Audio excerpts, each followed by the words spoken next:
আসসালামু আলাইকুম, welcome to my সামিস cooking recipe চ্যানেলে। আজ আমি আপনাদের সাথে শেয়ার করব লাল শাকের তরতরা।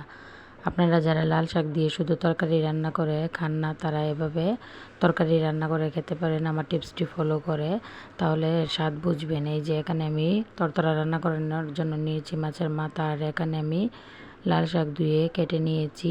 এখন আমি রেসিপিটি রান্না করব। রান্না করার জন্য প্রথমে চুলায় একটি পাতিলা বসিয়ে দেব। পাতিলে যখন গরম হয়ে যাবে এতে দিয়ে দিব রান্নার সাদা তেল। আপনারা ইচ্ছা করলে একটা সরিষার তেল দিয়েও রান্না করতে পারেন। এখন আমি দিয়ে দিয়েছি পেঁয়াজগুলো আমি ভালোভাবে ব্রাউন কালার করে ভেজে নেব। এই যে দেখুন আমার পেঁয়াজগুলো ভালো করে ব্রাউন কালার করে ভাজা হয়ে গেছে। এখন এতে আমি দিয়ে দিব সামান্য পানি। দিয়ে আমি যখন পানিতে বলক এসে যাবে তখন আমি একে একে করে মশলাগুলো দিয়ে দেব। এতে করে মশলাগুলো ভালোভাবে মিশে যাবে।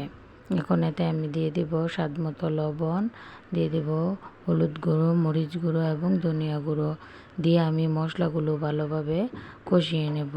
আপনারা যারা লাল শাকের তরকারি রান্না করে খেয়েছেন তারা অবশ্যই আমাকে কমেন্টে জানাবেন, আর যারা যারা খান না তারা রান্না করে খাবেন আমার টিপসটি দেখে। এখন আমি আমার মশলা কষানো হয়ে গেছে, এখন মাছের মাথাগুলো দিয়ে দেব।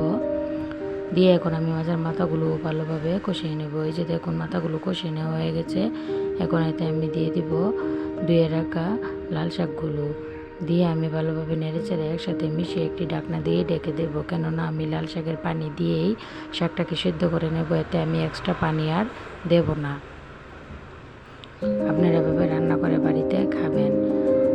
এই যে দেখুন আমার লাল শাকগুলো সুন্দর করে সিদ্ধ হয়ে গেছে। এখন এতে আমি দিয়ে দিব সামান্য একটু ঝোল।